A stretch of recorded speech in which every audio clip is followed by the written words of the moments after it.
काव्यमय नावं द्यावी ती बंगाली. झाडांना लाडकी नावं ठेवावी ती वृक्षप्रेमी साहेबांनी. पळसाला द फ्लेम ऑफ फॉरेस्ट, शाल्मलीला सिल्क कॉटन ट्री, तर पांगऱ्याला कोरल ट्री. पण बंगाली देखील झाडांना नाव देण्यामध्ये साहेबांपेक्षा मागे नाहीत बरं का. माझ्यासारख्या दिवावेड्या माणसाला त्याचं पलिता मंदर हे नाव जास्त आवडतं. मराठी माणूस नाव देण्यात जरा रानदांडाच. पांगुळ वेलींना आधार देणारा तो पांगरा, इतकं साधं नाही. त्याला जसं दिसलं तसं त्यांनी म्हणलं, त्यात त्यांचा तरी काय दोष. श्री समर्थ रामदासांनी परळ येथे मठ बांधल्यावर त्या प्रसंगी आपल्या शिष्यांना बागेमध्ये कोणती झाडं लावावी हे विस्तारानं प्रासंगिक बाग प्रकरणातून सांगितलंय. त्यात काटेशेवली, पांगरे याचा उल्लेख आहे. गेली 2 तप मी जंगलात फिरतोय, पण मध्यम आकाराच्या जलद वाढणाऱ्या विपुल फांद्या भरगच्च पानोळा असलेल्या या झाडानं माझं लक्ष कधी वेधलं ते मला समजलं नाही. वनशास्त्राच्या दृष्टीने कुचकामी म्हणून त्याच्या वाटेला तसा मी फारसा गेलो नाही. एकदा सिमल्याला जाताना मी चंदीगडला उतरलो. चंदीगड हे हिरवं शहर, मला ते फार आवडलं. तिथली वास्तुशिल्प, उद्यानं, बागा अगदी बघण्यासारख्या आहेत.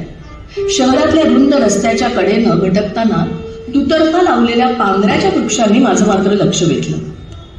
त्याला लागलेल्या कोवळ्या रंगाची देखणी फुलं पाहतच राहिलो.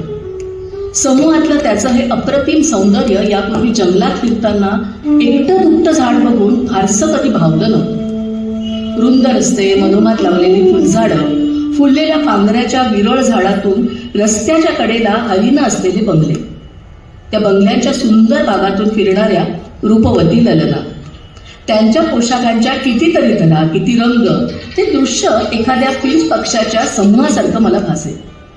फुललेल्या पांगऱ्याच्या झरोक्यातून हे नयनरम्य दृश्य पाहतच मी वाटचाल केली. या कोवळ्याच्या फुलांच्या आठवणी मनात घेऊन सिमल्याच्या घाट रस्त्यानं प्रवास केला. फुलं पाहिली की सुंदर चेहरे आठवतात. सुंदर चेहरे आठवली, बघितले की फुलांची आठवण येते. निलगिरी, वायनाड, मैसूर, कूर्ग, मलबार, कोइंबतूर येथील चहा, कॉफी, वेलदोडे आणि मिरीच्या लागवडीत पांगऱ्याच्या राई पाहणं माझ्या दक्षिणेकडील प्रवासाचा छंदच झाला होता. कॉफी, चहा, वेलदोडे, मिरी या वनस्पतींना सूर्याच्या सरळ किरणाचा प्रकाश अनुकूल नसतो. त्याला सावली लागते, मायेचं झाड लागतं. पाझरलेला प्रकाश लागतो. तो प्रकाश त्यांना पांगऱ्याच्या पानोळ्यातून मिळतो. हा वृक्ष जसा सावली देतो तसा द्राक्ष, पानवेली, भोपळा आणि इतर वेलींना आधार देतो. म्हणून शेतकरी ते शेतात लावतात. पांगरा हे शिंबी गणातील असल्यामुळे त्याच्या मुळ्या जमिनीचा पोत आणि कस वाढवतात, कारण त्या मुळापासून विपुल नत्र मिळतं. श्रावणात हे वृक्ष पानांनी गच्च भरून जातात. या महिन्यातील कोवळी उन्हं त्यांच्या पानोळ्यावर पडली की ते फार सुंदर दिसतात. त्रिदलातून, हिरव्या लोलकातून प्रकाश पाझरावा तसा हा सगळा प्रकाश झिरपत जातो. मला अजूनही आठवतं, हिवाळ्यात मी कुरुकच्या जंगलातील कॉफीच्या लागवडीतून पक्षी पाहत असे. कॉफीला लाल बोंड लागलेली असत. कुरगी मुली कॉफीच्या पानं आणून फळं वेचत असत. पपिया पांगऱ्याच्या पानोळ्यातून गात असायच्या. पपियांच्या मंजूळ गीतांचा आस्वाद घेण्याची रसिकता त्या मुलींमध्ये असेल काय, असा प्रश्न नेहमी माझ्या मनात उभा राहील. या एकाच ओळीत इतके नवीन शब्द आपल्याला आलेले. कॉफीचा पांढरा फुलरा फुललेला असायचा. त्याचा सुगंध जिकडे तिकडे दरदरला असायचा. मधमाशांची गुणगुण कानी पडायची आणि मध्येच एखादी पानगळीला आलेली पानं वाऱ्याविना हलायची. ते मला खुणावतायत असा भास होईल. ते पान पांगऱ्याच्या काट्यांनी फाटून तर जाणार नाही ना अशी मला शंका डोकवायची, पण तसं कधीच झालं नाही. शेतीला कुंपण म्हणून पांगऱ्याचं 6-7 फुटी डाम जमिनीत गाडताना त्याला काटेरी तार ठोकून दिली की झालं जिवंत कुंपण. डांबाला पावसाळ्यात पानं फुटू लागतात. जमिनीत मुळ्या धरतात शेताचं दुहेरी रक्षण. एक भटक्या गुरांपासनं आणि दुसरं वारा पादळ थोपवण्यासाठी. एकदा कामानिमित्त पुण्याला गेलो असताना एका आश्रमात राहण्याचा योग आला. तेथील वृक्षाच्या लागवडीत उपयुक्तता आणि कलात्मकता ती असा मनोहर असा संगमच होता. पांगरा, सुबाबूड अशा जलद वाढणाऱ्या वृक्षांची त्यांनी निवड केलेली दिसली. तशी सावली देणारी विविध ऋतूत फुलांनी बहरणारी झाडंही आश्रमाच्या परिसरात अगदी ओळीने लावलेली दिसली. त्यात विविधता होती. पांगरा, सुपारी, नारळ, बदाम अशी कितीतरी झाडं होती. ते वसंत ऋतूचे दिवस होते. आश्रमातील पांगरा फुलला होता. त्यावर नानाविध पाखरांचा किलबिला टाकतोय. कोकिळ्याचा मधुर स्वर वातावरणात माधुर्य आणत. श्री समर्थ रामदास स्वामींनी वर्णन केलेली प्रकरण आपण प्रत्यक्षात पाहत आहोत असं मला वारंवार जाणवत होतं. अशा शांत आणि रम्य वातावरणातील आश्रमानं आणि परिसरानं तिथं जाणाऱ्या प्रत्येकाची चित्तवृत्ती शांत आणि प्रसन्न झाल्याशिवाय कशी राहील. नंतरच्या काळात एकटा जंगलातील पांघराही मला आवडू लागला. जंगलातील पांघऱ्याची झाडं मी अगदी हेरून ठेवली. फुलवल्यावर ते झाड आलं की मी दुर्बीण घेऊन तिथं जवळच असलेल्या पक्षी निरीक्षणासाठी जाऊन बसे. निळ्या आभाळाच्या पार्श्वभूमीवर निष्पर्ण पांघऱ्याच्या कोवळ्या वर्णांची फुलं पाहिली की आकाशात गोंधल्यासारखं वाटे. तिथं पाखरांची नक्षी सतत उमटलेली असत आणि झाड गाडार होईल. शाल्मली आणि पळसावर येणारी सारी पाखरं पांघऱ्याचेही मित्र असतात. पण एक दिवस सकाळच्या वेळी एक वेगळंच दृश्य बघितलं. हरिद्र पक्षाची पिवळ्या जर्द रंगाची एक जोडी त्या वृक्षावर मला बसलेली दिसली. रक्तवर्ण फुलाच्या पार्श्वभूमीवर पिवळे जर्द पक्षी अतिशय वेगळे दिसत होते. मधुपान केल्यामुळे की काय त्यांचा आवाजही बाष्परुद्ध झाला होता. दुर्मिळ असं ते दृश्य मी माझ्या कॅमेऱ्याने टिपलंही होतं. पांघऱ्याच्या पांढऱ्या आणि तांबड्या अशा दोन जाती असतात. पांढरी दुर्मिळ असते, त्याची फुलं पांढरी असतात आणि पानांवर पांढरे ठिपके असतात. असं झाड दिसणं म्हणजे कपिला षष्ठीचा योगच समजावा. पण जेव्हा असा योग येईल तेव्हा तो फुललेला पांढरा पांघरा पाहायला मी मुद्दाम रानात जाईल. पांघऱ्याच्या पांढऱ्या आणि तांबड्या अशा दोन जाती आहेत. पांढरी दुर्मिळ असते, त्याची फुलं पांढरी असतात आणि पानांवर पांढरे ठिपके असतात. असं झाड दिसणं म्हणजे कपिला षष्ठीचा योग, जसं आता मी सांगितलं. पण जेव्हा असा योग येईल तेव्हा तो फुललेला पांढरा पांघरा पाहिला मी मुद्दाम जाईल. पांघऱ्याला लांब आकडी शेंगा येतात, त्यात मोठ्याला बिया असतात. बी लगेच रुजतं. अंकुर फुटून पाहता पाहता रोपट्याचं रूपांतर वृक्षात होतं. पांघऱ्या इतकं जलद वाढणारं झाड क्वचितच असावं. मी माझ्या पक्षी मित्रांना नेहमी सांगतो, तुम्हाला पक्षी पाहायचे असतील तर तुम्ही घराभोवती पांघऱ्याची झाडं लावा. नवेगाव बांध येथील माझ्या निवासस्थानाभोवती पळस, शाल्मली, पांघरा, कडुनिंब, आंबा, चिंच, बोरी, आवळा आणि बांबूची पेटं यांची सोबत होती. माणसांच्या सोबतीपेक्षा मी वृक्षांच्या सानिध्यात त्यांच्या सोबतीत अधिक राहिलो. त्यांच्या सहवासात आयुष्याचा अधिक काळ गेलाय. त्यांच्या सावलीत फिरताना मला एकटेपणाची जाणीव कधीच झाली नाही. झाडा इतकं सुख, आनंद आणि समाधान अपवाद वगळल्यास मला दुसरं कोणी फारसं देऊ शकलं नाही. किंवा काय जीवनातील कटू अनुभव, दुःख, कष्ट ह्या सर्वांना ह्या वृक्षांच्या सहवासात केवळ वाचा फुटायची. एरवी अंतःकरणाच्या एका कप्प्यातच मी त्यांना आजवर बंदिस्त करून ठेवलं होतं. समोरचा पांघरा फुललेला पाहिला की इंदिरा संतांच्या पुढील मार्मिक आणि आशयगर्भ पद्यपंक्तींची आठवण होते. सूर्योपासक पांघऱ्यावर प्रसाद फुलतो अंगाराचा. सूर्योपासक पांघऱ्यावर प्रसाद फुलतो अंगाराचा, तोच जाणतो माझ्या मनीचा सुवासदा अग्निफुलांचा. तोच जाणतो माझ्या मनीचा सुवास दाहक अग्निफुलांचा. नांदेड जिल्ह्यातील सहस्त्रकुंड येथे असताना मधून मधून सरकारी कामासाठी जवळच आंध्र प्रदेशातील आदिलाबाद जिल्ह्यातील निर्मलला जाणं होईल. निर्मलला जायचं तर सहस्त्रकुंड, शिवडी व आप्पाराव पेठ अशा जंगलातील वाट्यानं जावं लागेल. पांढऱ्या रेताळ जमिनी, हिरवीगार भाताची खाचरं, बांधावर उभी असलेली ताडामाडाची उंच झाडं, त्या झाडांवर उडणाऱ्या ताडपाकोड्या, तेलगू बोलणाऱ्या काळ्या सावळ्या, पांढरी शुभ्र वस्त्र घातलेल्या, चिलिंपीत बसलेल्या असलेल्या लोकांची वस्ती, अशी निसर्गाची आणि माणसांची विविधता पाहून भान हरपून जाईल आणि निर्मलला येऊन पोचल्याचं लक्षातही येत नसेल. पांघऱ्याचं लाकूड फार हलकं व मऊ असतं. त्याच्या लाकडाची खेळणी व बाहुल्या उत्तम होतात. निर्मल हे गाव लाकडाची खेळणी करण्याकरता प्रसिद्ध आहे. मी एखाद्या दुकानात जाईल तेथे भिंतीवर पक्ष्यांचा कळप उडतानाचं दृश्य दिसायचं. कुठं उंच पायांचा करकुचा तर कुठं चक्रावाकची जोडी. ही सारी पाखरं पांघऱ्याच्या मऊ लाकडापासून तयार केलेली असत. रंगरंगोटी केल्यावर ती मोठी आकर्षक दिसत. निर्मलला गेलो की तिथली लाकडापासून बनवलेली सुबक पाखरं पाहणं हा माझा नित्याचा छंद होता. आंध्र प्रदेशातील मंदिरातून अजूनही पूजेच्या वेळी नृत्य करण्याची प्रथा आहे. अशा या नृत्यांगणीची लाकडावर कोरलेली सुंदर मूर्ती मी निर्मलला विकत घेतली. आजही ती माझ्या संग्रही आहे. परवा कळलं की हा पारंपरिक व्यवसाय पूर्णपणे मोडकळीस आलाय. प्लास्टिक पासून बनवलेल्या आकर्षक रंगाच्या पक्ष्यांनी आता त्याची जागा घेतली. त्यामुळे आता त्यांच्या जीवनातील पाखरांचं महत्वही नाहीसं झालंय.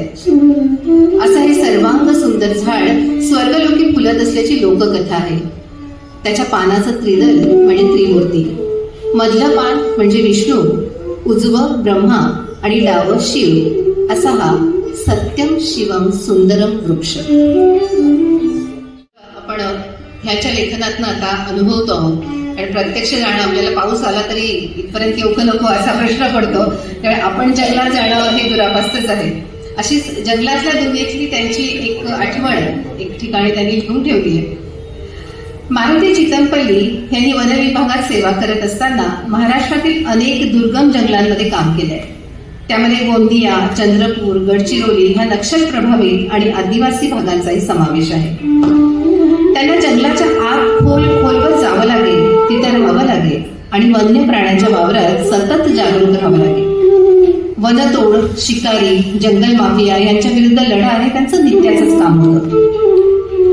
एकदा अशा जंगल सफारीत समोर वाघ येऊन उभा राहिला तो किस्सा ऐकण्यासारखा आहे. जंगलातील प्राणी वन्यजीवनावर मनापासून प्रेम करणाऱ्यालाच भेटतात याचा प्रत्यय चिपळूण जवळच्या तिवडी ह्या जंगलामध्ये त्यांना आल्या.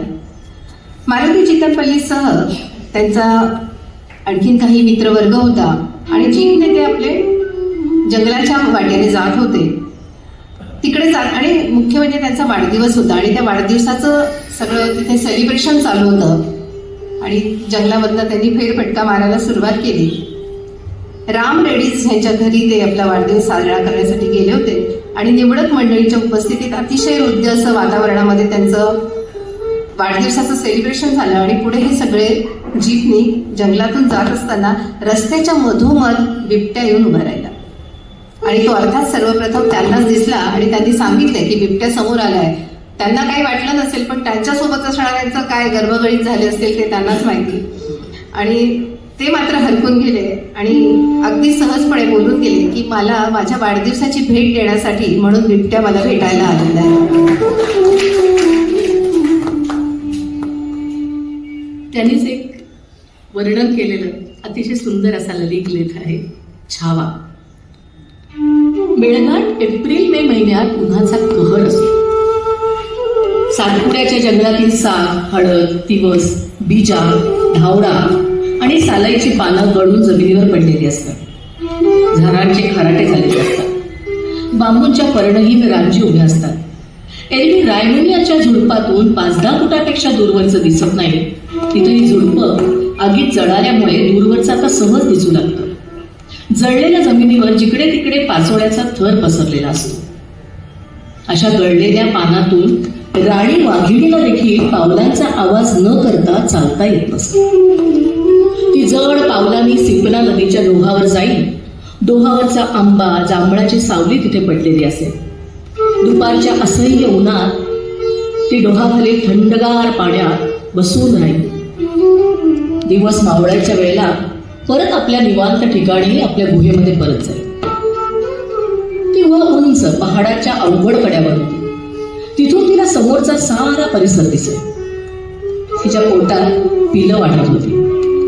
तिच्या विणीची वेळही आता जवळ आली होती. त्या अंधाऱ्या गुहेत राणीनं 3 पिलांना जन्म दिला. ती 3 पिलं जन्मतः अंगणी होती.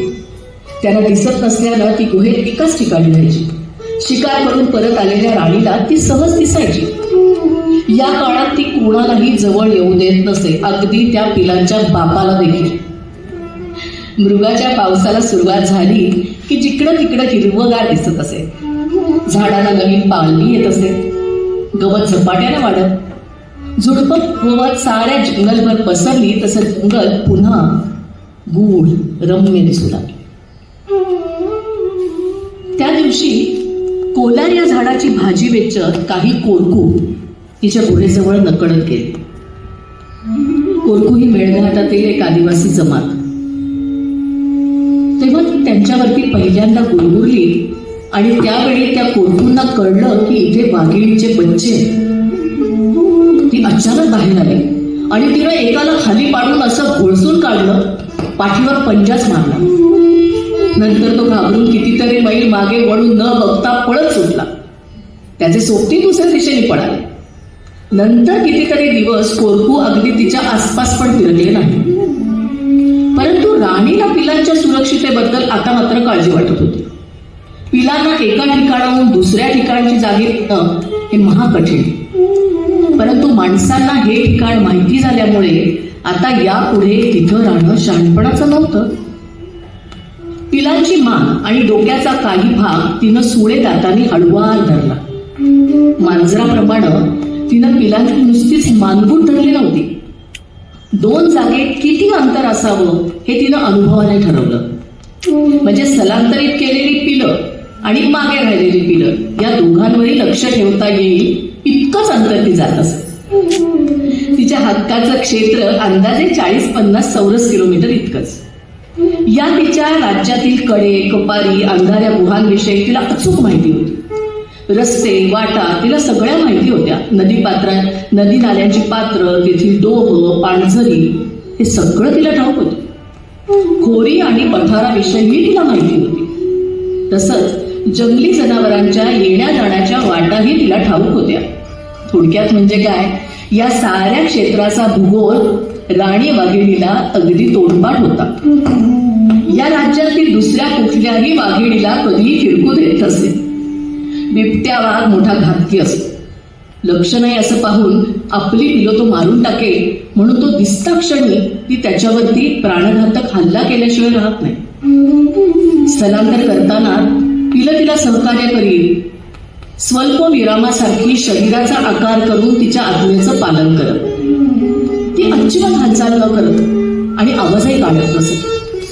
असं पिल्लू तोंडात घेऊन जाताना एखादा एक अजागळ करस सरळ तिच्या अंगावर येऊन आदळला. त्याच्यावर तिने असा काही पंजाने वार केला की केकाटात तो दूर पडून गेला. अशा वेळी एखादा मनुष्य जरी आडवा आला तर त्याच्यावरही ती हल्ला केल्याशिवाय राहायची नाही. दुसऱ्या वेळी ती आली तेव्हा पिल्लांना जन्मून 4-5 दिवस झाले होते. आता त्याला थोडं दिसू लागलं. एक निमुळती पावलवाट अवघड आणि कड्यापर्यंत गेली होती. तिथं गेलेला खोलवर अंधार विवर होता. सुरुवातीला रुंद, नंतर निमुळत आणि अरुंद होत गेले. श्रावण महिन्याचे ते दिवस होते. रानातली नदी दुथडी भरून वाहत होती. या 2 पात्रावर घनदाट झाडी उभी होती. त्यांना आता रुंद हिरवीगार पानं आली होती. बांबूच्या रांजी पुन्हा हिरव्यागार दिसू लागल्या होत्या. निळ्या हिरव्या रंगाचे नवीन कोवळे बांबू उंचच्या उंच वाढत होते. रायमुनिया इतका दाट झाला होता की त्यातून जंगली जनावरांना जाणं देखील अशक्य होईल. साऱ्या जंगलातून रंगीबेरंगी फुलं उमलली होती. बहुरंगी फुलपाखरांचे थवे इकडून तिकडे उडत होते. कडे कपारीतून रानकेळीची हिरवीगार रुंद पानं वाऱ्यावरती डोलू लागली होती. दुरून वाहणाऱ्या धबधब्यांचा अस्पष्ट असा आवाज येऊ लागेल. आता 2 महिन्याच्या पिलांना चांगलं दिसू लागेल. ती साऱ्या गुहेत दिवसभर खेळत, हुंदडत पाठशिवणीचा खेळ खेळत. गुहेबाहेरची पाऊलवाट बिकट असल्यानं त्यांना बाहेर जाता येत नसे. गुहेतून डोकावून पाहिलं तरी अगदी खाली खोल दरी दिसे. गुहेच्या दाराशी बसून ती आपली आई येण्याची वाट बघत. त्या काळात त्यांचा सांभाळ करणं महाकठीण. वाघिणीला तिच्या पाठीमागे सहाय्य करायला घरचं कुणी नव्हतं. सिंहीण मेली तर तिच्या मोठ्या मुली आणि मावशा या पिलांचा सांभाळ करतात. परंतु वाघिणीच्या पिलांना पिता काका मावशी मामा कोणी नसतं. पिलांना वाढवण्याची संपूर्ण जबाबदारी फक्त वाघिणीची असते. राणी अतिशय स्वच्छ राहील. ती आपल्या पिलांना चाटून चाटून स्वच्छ ठेवी. नंतर त्यांना दूध पाजली. अनेकांचा असा समज होता की आलेल्या मांसाचा पुरवठा वाघीण आपल्या पिलांना करते. रानकुत्री आणि कोल्ही यांच्यात ही सवय आहे. परंतु राणीच्या बाबतीत हे खरं नव्हतं. अंगावर पिणाऱ्या पिलांकडे लक्ष राहावं म्हणून राणी आपलं रात्रीचं भक्ष्य गुहेत आणली. मात्र पिलांना दूध पाजल्यावर ती आपल्या भक्ष्याकडे येते. आता 3 महिन्याची झालेली धुटुकली छावे आईबरोबर जंगलातल्या हिरव्या वाटांनी जाऊ लागले. कित्येक वेळा ती त्यांच्याबरोबर चालून थकायची, तेव्हा ती परत गुहेकडे जायची. त्यांच्याकरता ती मांसाचा तुकडा गुहेत नाही, तिला तो खाऊन आपली भूक भागवत. अशा दिवसात तिला शिकार करणं देखील सोपं असेल.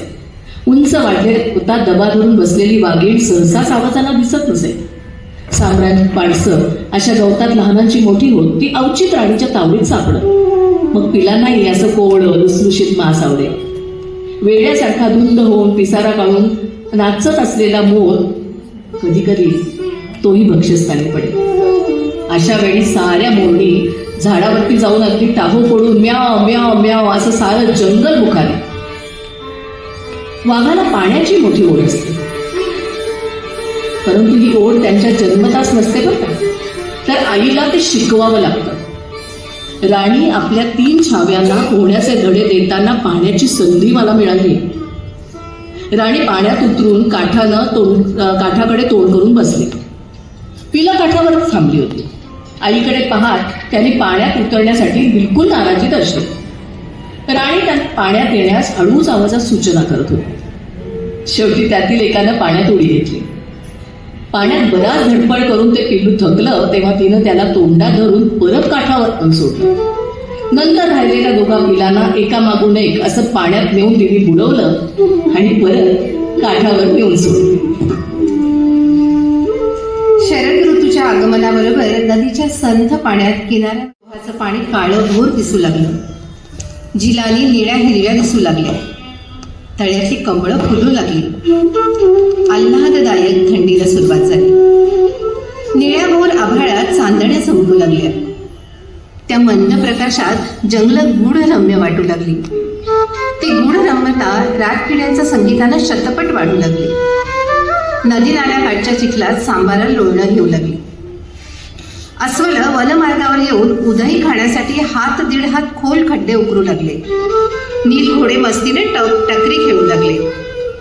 सूर्यास्त होताच साळी अंगावरील काट्यांचा झंकार करीत सगरीनं बाहेर पडू लागल्या. चांदी अस्वल रस्ता ओलांडताना दिसू लागली. त्यांच्या वाटेला मात्र कोणी जात नसे.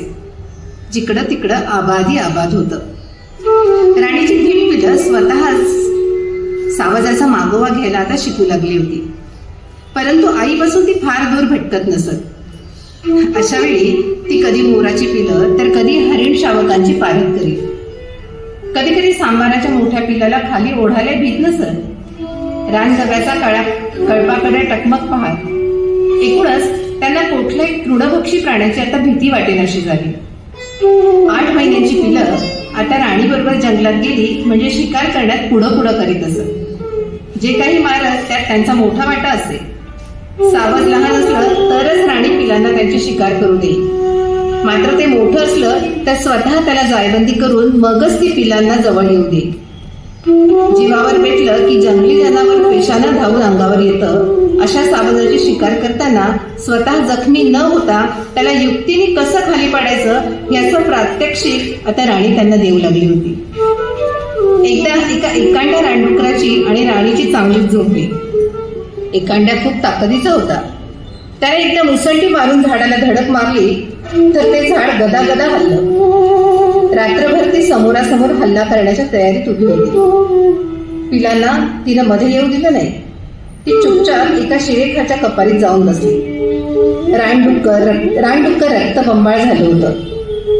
पहाटेच्या काळोखात तिने त्याच्यावर असा काही पवित्रा घेऊन जोरदार हल्ला चढवला की रानडुक्कर नामोहरम होऊन केकाटत खाली पडलं. तसं 3 पिलांनी त्याच्यावर हल्ला चढवून त्याचा शेवट केला. डुकराचा कोथळा काढून राणीनं ते अलगद दूर नेऊन ठेवलं. स्वच्छ भोजन करावं ते वाघाच्या कुटुंबाला. पिलं खाऊन तृप्त झाल्यावरच राणीनं खायला सुरुवात केली. सूर्योदयाबरोबर पाखरांची किलबिल ऐकू आली तशी पिलं निवाऱ्याला लपून बसली. राणीनं मृतडुकराचे अवशेष रायमुनियाच्या झुडपात ओढून आणले. ते पालापाचोळ्यानं झाकून ठेवले. दूर जाऊन दिवसभर त्या भक्ष्याची राखण ती करीत राहिली. राणीनं शिकार केली ह्याचा पहिला सुगावा भेरा पक्ष्यांना लागला. जंगलातले ते कावळेच ट्रॅक ट्रॅक ट्रॅक असा आवाज काढीत आजूबाजूच्या फांद्यांवर 10-12 भेरा जमा झाले. भक्ष्याचा एक एक लचका काढून पुन्हा फांदीवर बसून खाऊ लागले. घनदाट जंगलात कावळे आणि गिधाडाचं अस्तित्व नसतं. एखादा मुंगूस हळूच येऊन मांसाचा तुकडा घेऊन जाईल. उबाड खोकडी चोरवाटेने येऊन एखादा मांस असलेला हाडूक पळवून नेईल. जंगलातल्या ह्या किरकोळ वाटेकऱ्यांकडे राणी दुर्लक्ष करी. आईबरोबर असताना कित्येकदा ती पिलं मोठं धाडस करी. त्या दिवशी त्यांनी भल्या मोठ्या सांबरावर हल्ला चढवला. परंतु 12 डेऱ्याच्या सांबरानं त्यांना मुळीच दाद दिली नाही.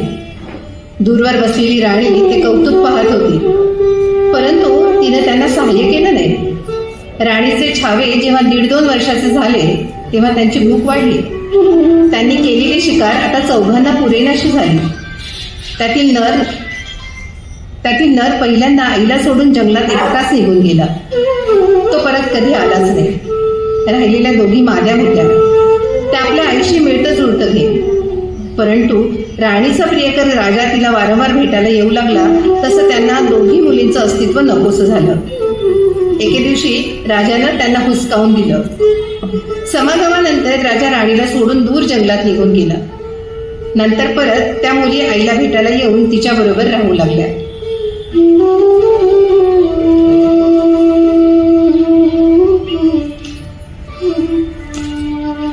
राणी पुन्हा गर्भवती झाली. पिलं देण्याची वेळ जशी जवळ येऊ लागली तशी निवांत असलेली गुहा ती शोधू लागली. त्या वाढलेल्या मुलीचा सहवास आता तिला नकोसा झाला. शेवटी त्या देखील आपल्या भावाप्रमाणे आईला सोडून शेजारच्या क्षेत्रात स्थायिक झाल्या. पूर्वी मला असं वाटतं परत एकदा आपण एक ते 1.5 मिनिटं बासरी ऐकूया. जरा आपला माहोल इतका छान आहे. सदा जुगलबंदी ऐकूया.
सन्मान आणि पुरस्कार.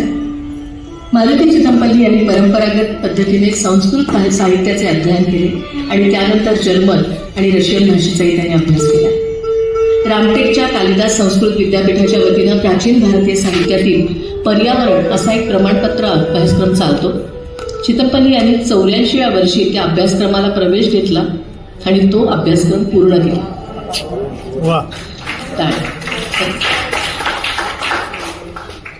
स्वातंत्र्यवीर सावरकरांनी इंग्रजी शब्दांना मराठी पर्यायी शब्द दिले ते आज रुळले. तसेच काही जंगलाच्या बाबतीत मालती चितमपल्ली यांनी करून ठेवले. अरण्य आणि त्याभोवती सभोवती विणलेल्या गेलेल्या विश्वातील कितीतरी घटनांना चितमपल्ली यांनी आपल्या शब्दांमध्ये गुंफलेलं आहे. पक्षी असोत की वनस्पती, कितीतरी नवी नावे केवळ त्यांच्यामुळे मराठी साहित्यामध्ये नोंदवली गेली आहेत. या मूळ तेलुगू भाषिक माणसानं मराठीला सुमारे 1,00,000 शब्दांचा खजिना उपलब्ध करून दिला. चितमपल्ली यांना अनेक पुरस्कार आणि सन्मान प्राप्त झाले. त्यात अगदी महत्त्वाचं म्हणजे नुकतंच त्यांना पद्मश्री पुरस्कारांनी सन्मानित करण्यात आलं.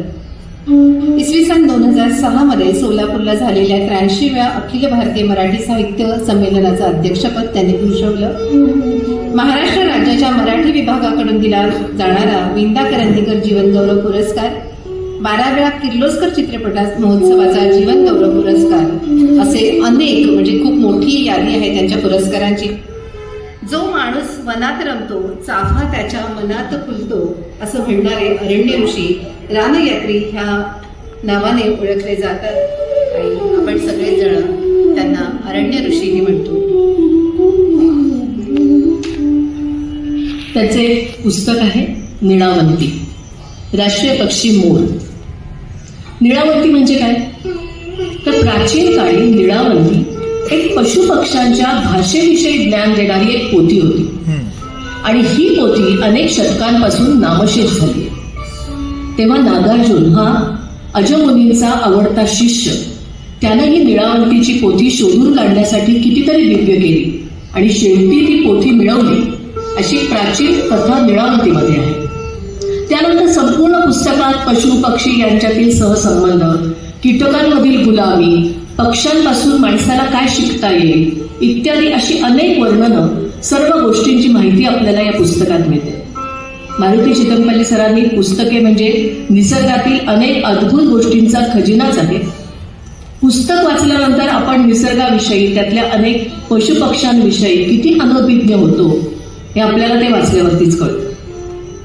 पक्षीसृष्टीविषयी सांगताना पुस्तकात उल्लेख असल्याप्रमाणे साऱ्या जगात अंदाजे 8,000 प्रकारच्या पक्ष्यांच्या जाती आढळून येतात. त्यापैकी यामध्ये म्हणजे या पुस्तकामध्ये मोर, अडई, तांबट पक्षी तसेच कोल्हा, रानउंदीर यांच्याविषयी माहिती मिळते. त्या निळावंतीमधील मोर याविषयी आपण पुढचा लेख वाचणार आहोत. पक्ष्यांमध्ये अतिशय सुंदर आहे.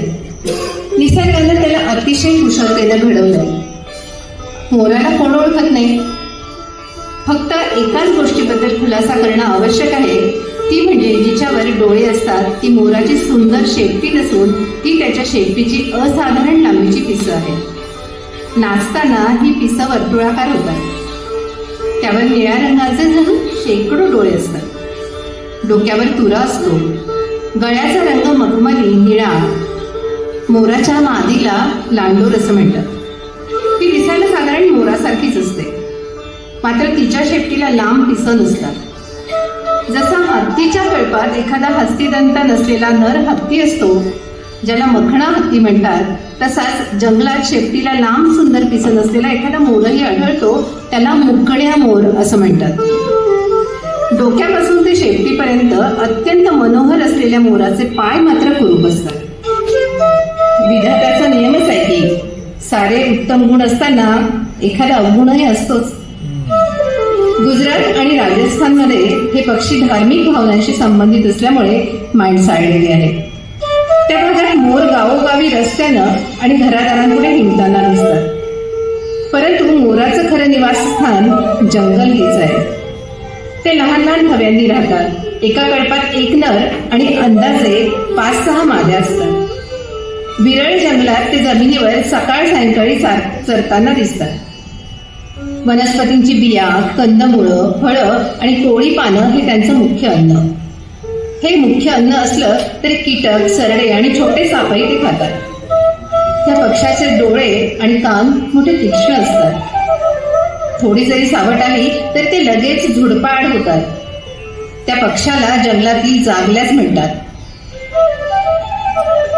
रात्री ते उंच झाडावर निवाऱ्याला जातात. त्यासाठी ते झाडांची देखील अचूक निवड करतात. कढई, सावर, पांगरा, मोवई आणि सालई अशा ठिसूळ व मजबूत नसलेल्या झाडांवर झाडाच्या फांद्यावर मोरांचा थवा हरीने बसलेला असतो. त्यात मोर, लांडोर आणि त्यांची 5-6 पिलं असतात. त्यांनी निवडलेल्या झाडांना वर्षातून बराच काळ पानं नसतात किंवा पानं विरळ असतात. निळ्या आकाशाच्या पार्श्वभूमीवर हारीने बसलेलं मोरकुल मोठं मनोहर दिसतं. अशा झाडांच्या फांद्या मजबूत नसल्यामुळे त्यांचा अट्टल शत्रू बिबट ह्याला त्याच्यावर चढता येत नाही. रानमांजर, कोल्ही, मुंगूस यावर तर मोर तुटून पडतो. यावेळी शत्रूला अक्षरशः पळ काढावा लागतो. त्या झाडांवरून मोराला साऱ्या जंगलातील हालचाल कळते. थोडा जरी आवाज आला तरी त्याच्या मानेवरील पिसं फुलतात. तो लगेच सावध होतो. जंगलात बिबट आणि वाघाची चाहूल कधी लक्षात येत नाही, म्हणूनच की काय हे प्राणी त्याला दुरून दिसले की तो पो पो पो असा आवाज, धोकासूचक आवाज करेल. ह्या झाडावरून त्या झाडावर सूर मारत राहतो. जंगलातील साऱ्या प्राणी जगताला सावध करतो. अशा झाडांना मोरांची झाडं म्हणतात. जंगलात जशी अस्वलांची झाडं असतात तशीच ही मोरांची झाडं. ती साऱ्या जंगलात विखुरलेली असतात. आदिवासींना अशा झाडांची माहिती असते, कारण मोर आपली पिसं ह्या झाडांखालीच गाळतो. ती गोळा करायला त्यांना सोपं जातं. मोर जरी सुंदर असला तरी त्याचा आवाज मात्र गोड नाही. सकाळ, सायंकाळ आणि रात्री तो म्याव म्याव असा आवाज करत सारे जंगल जणांना सोडतो. पावसाळ्यात तो आवाज अधिक येतो. मोराच्या आवाजाला संस्कृतात केका असं म्हणतात. कवी मोरोपंतांचं केकावली काव्य प्रसिद्ध आहे. संगीतातील 7 सुरांपैकी षड्ज मोरापासून निर्माण झाल्याचं म्हटलं जातं. स्वतः शत्रूपासून सुरक्षित राहणाऱ्या तसंच दुसऱ्या प्राण्यांना सावधगिरीची सूचना देणाऱ्या मोराची जमिनीवर बिबट्याशी गाठ पडली की त्याच्या नजरेनं संमोहित व्हावं तसा मोर बिबट्याकडे एकटक वेड्यासारखा पाहत राहतो. त्याला पाहून पळून जात नाही. संधी साधून बिबट त्याच्यावर झडप घालतो. मोराच्या या गूढ वागणुकीचा अर्थ मात्र होत नाही. जंगलात असं वारंवार घडत असतं. जंगलात मोराचा आणखीन एक शत्रू तो म्हणजे शेंडीवाला गरुड. आदिवासी त्याला मोरघर म्हणूनच ओळखतात. जंगलात जेव्हा लांडोर आपल्या पिलांबरोबर चरत असतं त्यावेळी मोरघर त्याच्यावर झडप घालून एखादं पिलू पळवतं. कधी कधी झुडपातून लांडोरीचा पाठलाग करून मोरघर तिची शिकार करते. अशी दृश्य मेळघाटातील जंगलात मी अनेक वेळा पाहिली आहे. नवेगाव राष्ट्रीय उद्यानात मोरनाची नावाचं ठिकाण आहे. फार मजेशीर आहे. नवेगाव राष्ट्रीय उद्यानात मोरनाची नावाचं ठिकाण आहे. 100 ते 1.5 फूट व्यासाची ती गोलाकार जागा आहे. आजूबाजूला झाडं उभी आहेत. या झाडांच्या मुख्य फांद्या लांब आणि जमिनीला समांतर आहेत. या प्रत्येक फांदीवर 20-25 लांडोरींना सहज बसता येतं.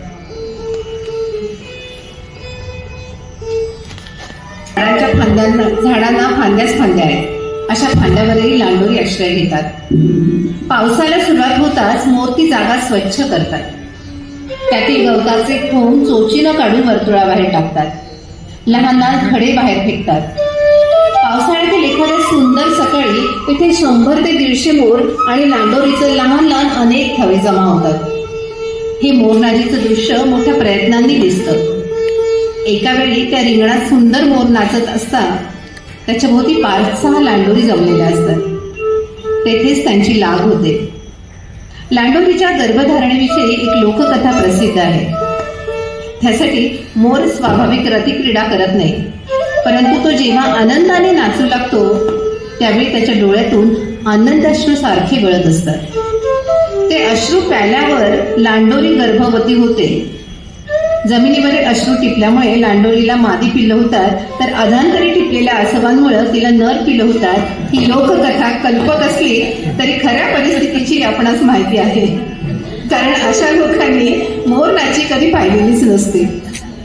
विदर्भात मोराविषयी एक सुंदर म्हण प्रचलित आहे. मोर सिंगारात राहिला आणि गोच्या राजा झाला.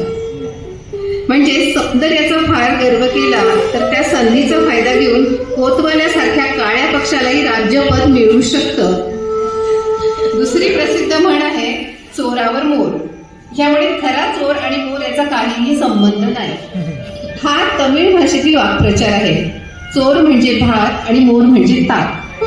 ह्या म्हणीचा अर्थ भातावर ताक एवढाच मर्यादित आहे, परंतु एकाहून दुसरावर चढ या अर्थाने तो मराठीत आला आहे.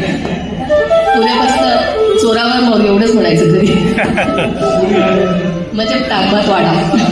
मोराचा नाच आपण जरा सतार आणि बासरीच्या माध्यमातून बघूया.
लेखकाबद्दल बोलावं तितकं कमीच आहे.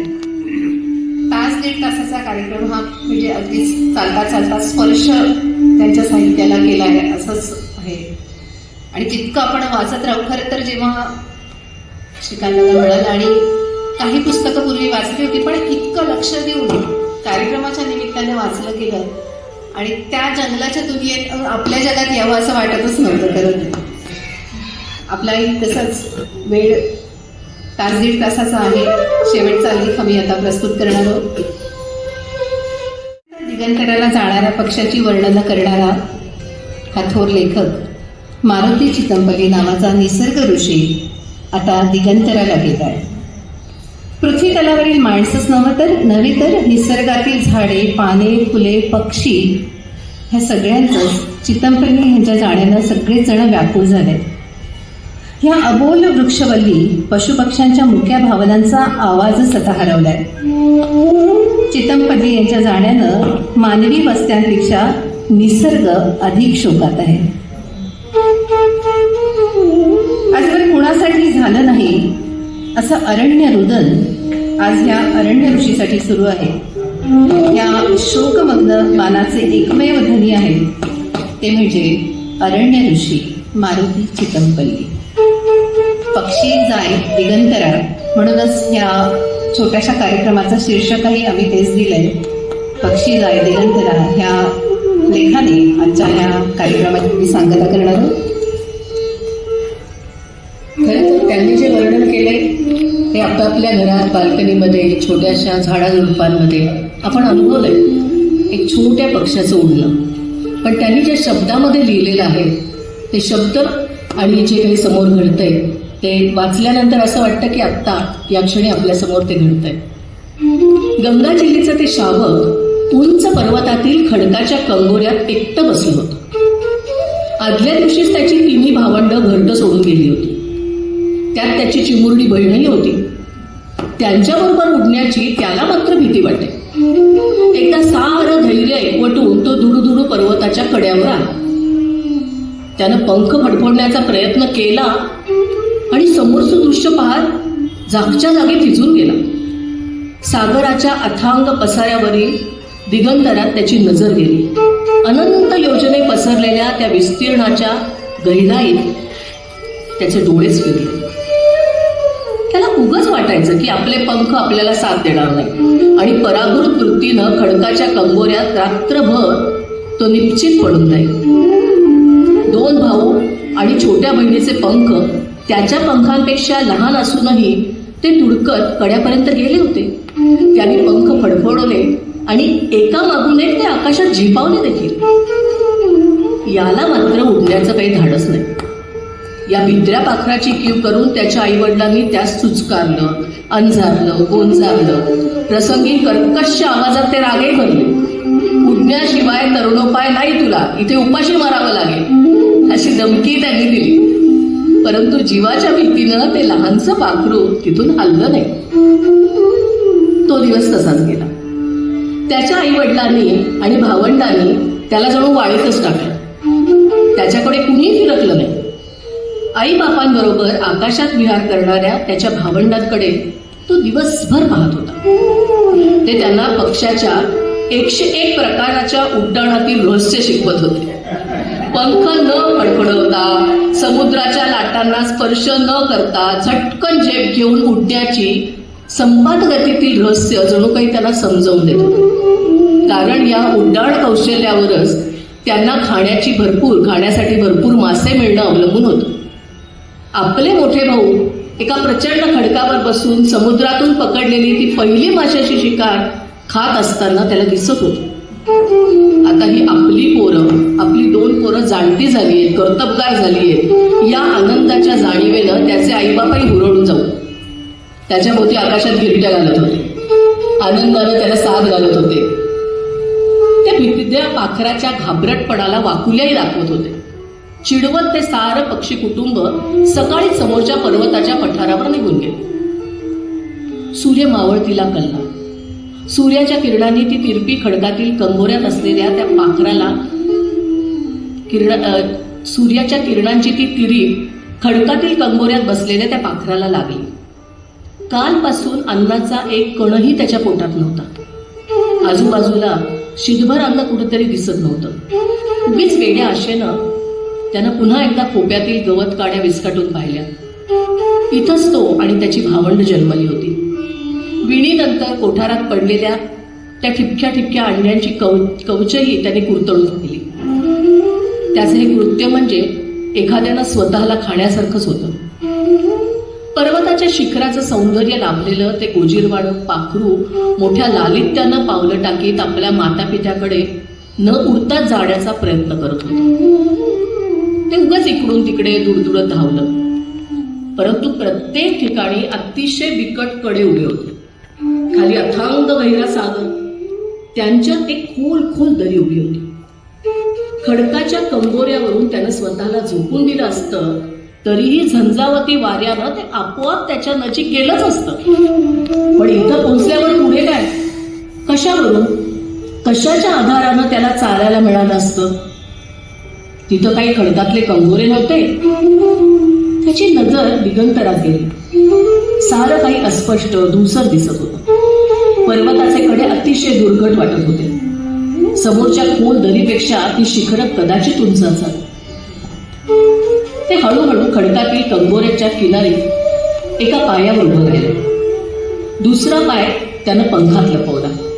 एक डोळा झाकला, दुसरा किलकिल केला आणि झोपेचं सोंग केलं. तरीही पलीकडच्या पर्वतावरील त्याच्या आप्तस्वकीयांनी त्याची दखल घेतली नाही. त्याची भावंड चोच मानेवर ठेवून त्या पठारावर डुलक्या घेत होती. त्याचे वडील पाठीवरील पिसळ चोचीने साफ करत होते. आईचं मात्र सारं लक्ष त्या दुबळ्या आणि एकाकी पडलेल्या पिलापाशी होतं. पठारावरील एका उंच टेकडीवर त्याची आई बसली होती. तिच्या गौरवर्णी रोजावरील पिसं वायुनंदिनी हळुवार उडत होती. दोन्ही पायात दाबून धरलेल्या माशाला अधूनमधून ती टोचा मारत होती. मधूनच दगडावर चोच घाशीत होती. अन्न दिसताच तो इवलासा जीव वेडापिसा झाला. त्याला आठवलं, अशा प्रकारचे मासे कुरतडून खाण्या आपल्याला भारी आवडायचं. चोच पाजळून तो मासा परत परत फाडून खात असे. हळुवार आवाजात त्यानं शिळ घातली. त्याला प्रतिसाद देऊन आईनं त्याच्याकडे पाहिलं. गा गा गा असा दीनवाना स्वर काढून त्यांना आईपाशी चारा मागितला. गाऊन मूल अशी ती निर्भत्सनापूर्वक कर्कश ओरडली.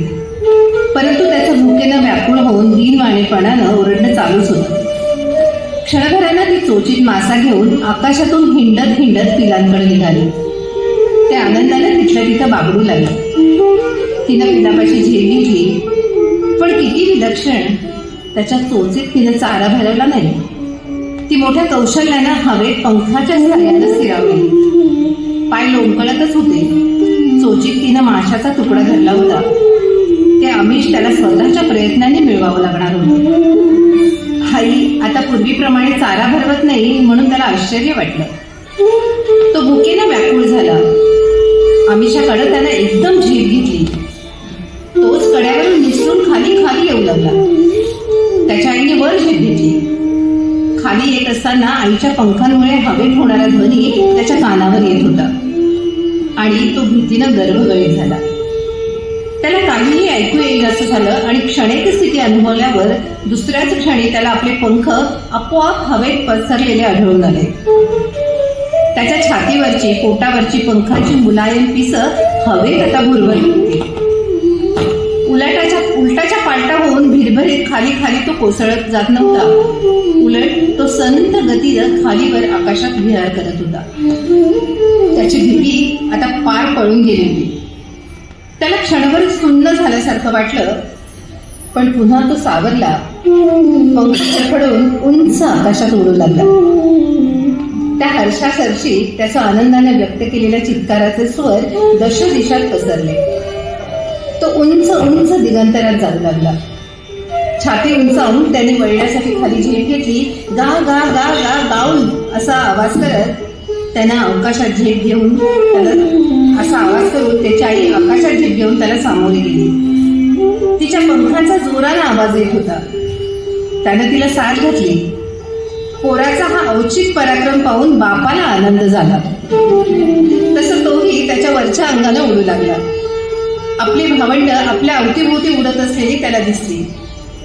तो अवघा द्विजगण कधी वेडीवाकडी वळणं घेत, तर कधी खाली झेप घेत, तर कधी संथपणे उडत, तर कधी कधी संपात गतीचा अवलंब करीत उडत होता. आपल्याला कधी काळी उडता येत नव्हतं ही जाणीव विसरून नाना क्रीडा करत तो आकाशात गात उडू लागला. दिगंतरात उडत असताना सागराकडे त्याचं लक्ष गेलं. अथांग हिरव्या रंगाचा तो सागर समोर पसरला होता. त्यातून डोकावणाऱ्या पर्वताची शिखरं. तो आनंद भरानं गाऊ लागला. त्याची माता पिता भावंड त्या सागराच्या पाचूसारख्या दिसणाऱ्या पृष्ठभागावर तरंगत होते. त्याला साथ घालत होते. त्या हिरव्या निळ्या सागरावर उभं राहण्यासाठी त्यानं आपले पाय लांब केले. त्याचे पाय पाण्यात बुडाले. आपले पंख फडफडवत भीतीयुक्त कातर स्वरात तो वर उडू लागला. तो थकला होता. भुकेनं व्याकुळ झाला होता. त्याचे पाय समुद्रात बुडाले. त्याचं पोट पाण्याला स्पर्श करत होतं. मात्र तो बुडला नाही. तो आता दिमाखानं पाण्यावर तरंगत होता. लाटांवर हिलकावत होता. त्याच्या कुटुंबातील द्विजगण त्याच्याबद्दल जल्लोष करत कल्लोळ करत होते. त्याची चोची आनंदानं माशाचा चारा भरवत होते. असं होतं त्याचं ते पहिलं वैन चित्त थरारक रोमहर्षक अद्भुत उडाण.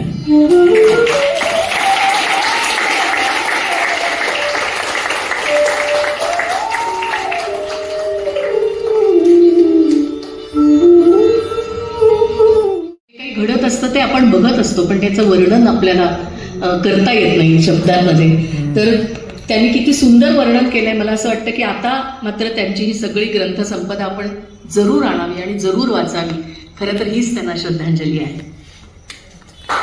सगळ्यांचे खूप मनःपूर्वक धन्यवाद. श्रीकांत दादा ज्यांनी ह्या कार्यक्रमाची संकल्पना ठेवली आणि बालेकर सरांनी त्याला दुजोरा दिला. जीवन विकास ग्रंथालयामध्ये हा कार्यक्रम होतोय आणि त्या एका सांगण्यावर सगळी ग्रंथसंपदा त्यांनी उपलब्ध करून दिली. त्याबद्दल खूप मनापासून आपल्या सगळ्यांचे धन्यवाद. आणि सगळे माझे सहकलाकार. खरं तर अगदी शॉर्ट नोटीसवर आम्ही हा कार्यक्रम तयार केला आहे. अगदी 8 दिवसाच्या तयारीने 8 दिवस नाही ह्यांचं तर मला माझ्या खूप मी लहान असल्यापासूनच्या माझी मैत्रीण जालन्यातनं त्या आत्ताच आपल्या संभाजीनगरमध्ये आलेल्या आहेत. महिनाभरही झाला नाही अजून, पण म्हणजे योग जुळून यायचं असेल. श्रीकांतांना म्हणाला सतार घ्या. माझ्याकडे सतार आहे पण आता सध्या चालू नाही आहे. आणि मी विचारात पडले आणि फोन आला मालविकांचा की मी इथे आली आहे. म्हटलं चला, म्हणजे हे कदाचित वरून सगळी सूत्र हलतात म्हणतात आणि निरंजन दादा तर एवढे बिझी असतात, पण आमच्या म्हणण्यावर आमच्यासाठी. खरं तर तो भाचा आहे माझा आणि नीताच्या मागे खूप व्यस्त आणि तब्येतीने अस्वस्थ असताना सुद्धा तिने दुजोरा दिला आणि अगदीच एका भेटीमध्ये आम्ही हा कार्यक्रम बसवला. तुम्ही सगळेजण एवढ्या मोठ्या संख्येने आलात, त्यामुळे त्या वाचनाचा आनंद आम्हालाही घेता आला की समोर ऐकणारा दर्दी असेल तर आपल्यालाही परफॉर्म करायला खूप मजा येते. तर एका अरण्य ऋषींची ऐकण्यासाठी तेवढेच तुल्यबळ आज रसिक होता, हे मला आज आवर्जून सांगावं असं वाटतं की आज इथे बसलेला रसिकही तितकाच उत्कृष्ट आणि वेगवेगळ्या क्षेत्रात काम करणारी सगळी तज्ज्ञ मंडळी इथे आहेत आणि तुमचे आशीर्वाद आहेत आम्हाला. धन्यवाद, खूप खूप धन्यवाद. एक वेगळा कार्यक्रम दिला. दिसेपिटे कार्यक्रम तर आपण नेहमीच पाहत आलेलो आहोत. अशा पार्श्वभूमीवरती काहीतरी एक वेगळा कार्यक्रम आपण घेऊ शकतो. दुसरी एक माझी तुम्हाला या निमित्तानं विनंती आहे. जसं दीपालीनं तुम्हाला सांगितलं की ग्रंथ संपदा इथे उपलब्ध आहे, त्याचा तुम्ही लाभ घ्या. बऱ्याचदा आजकाल ऑनलाईन आपण तपासतो आणि चूक माहिती आपण समोर घेतो. आपल्याकडच्याच एका कवितेच्या कार्यक्रमामध्ये बोरकरांच्या कवितेमधली व तसेच कोठे कातळ काळे अशी असताना तसेच कोठे काजळ काळे. हे काजळ काळे का, तर मग मला जे उत्तर मिळालं की ते ऑनलाईन कसं उपलब्ध आहे. म्हणजे पण पुस्तकात तसं नाही. ही सगळी पुस्तकं उपलब्ध आहेत. तुमच्याकडची पण दुर्मिळ असलेली काही पुस्तकं जरूर ग्रंथालयात द्या, म्हणजे इतरांना त्याचा लाभ होईल. अजूनही ऑनलाईनच्या भरोशावरती राहू नका. त्याच्या जोडीला ऑनलाईन तर उपलब्ध आहे, त्याचा फायदा घ्या, पण त्याच्या जोडीला जी मूळ ग्रंथ संपदा उपलब्ध आहे ती वाचा. ग्रंथालयात आपल्या सगळ्यांचं तुमचं येणं वाढावं ही आमची विनंती, आग्रह, आठवण. चिदंबरीनं तर इतकी सुंदर श्रद्धांजली आणि त्या शब्दांना फार गोड पद्धतीने बासकी आणि सतानी जो रंग भरला, म्हणून माझा जो आग्रह होता तुमच्याकडे पोहोचला असेल. नाही ते एरवी ते शब्द वृक्ष वाटले असतील, त्याच्यामुळे आज चिदंबरीने आनंद वाटला असेल किंवा त्यांच्या शब्दांना आपण असा न्याय देऊ शकतो. सगळ्यांचे मनपूर्वक धन्यवाद. तुमच्या सूचना जीवन विकास ग्रंथालयाकडे जरूर द्या. त्याच्यानंतर तुमच्याकडे असलेली काही दुर्मिळ ग्रंथ संपदा किंवा तुमच्या माहिती इथे असलेली कोणाकडे असलेली काही ग्रंथ इथे उपलब्ध करून द्या, इथे इतरांना अभ्यासासाठी उपलब्ध करून. विशेषतः नवीन म्हणजे शालेय मुलांच्यासाठी म्हणून सुद्धा आमच्याकडे उपक्रम चालू आहेत. त्यांनाही तुमच्या या परिसरातले म्हणा किंवा जवळपासच्या, कारण की शाळेतली ग्रंथालय फार आजकाल खराब होऊन गेलेली आहे, त्याच्याकडे आणि पुस्तक उपलब्ध नाही आपण तक्रार करतो. त्याच्यासाठी पण आपलं सहकार्य करतो. तुमच्या सगळ्या सूचनांचं स्वागत. सगळ्यांचे जीवन विकास ग्रंथालयाच्या वतीनं त्या कलाकारांचे आणि आमच्या या सगळ्या नवीन व्यवस्थेला सहकार्य देण्यासाठी विनंतीने आमचे तज्ञ असलेले मित्र आपण उपस्थित झाले की बाबा मी तुम्हाला एक नवीन सगळी व्यवस्था लावून देतो. ही पहिलाच कार्यक्रम आहे या नवीन व्यवस्थेचा. सगळ्यांचं सहकार्य त्याच्याबद्दल सगळ्यांचे धन्यवाद.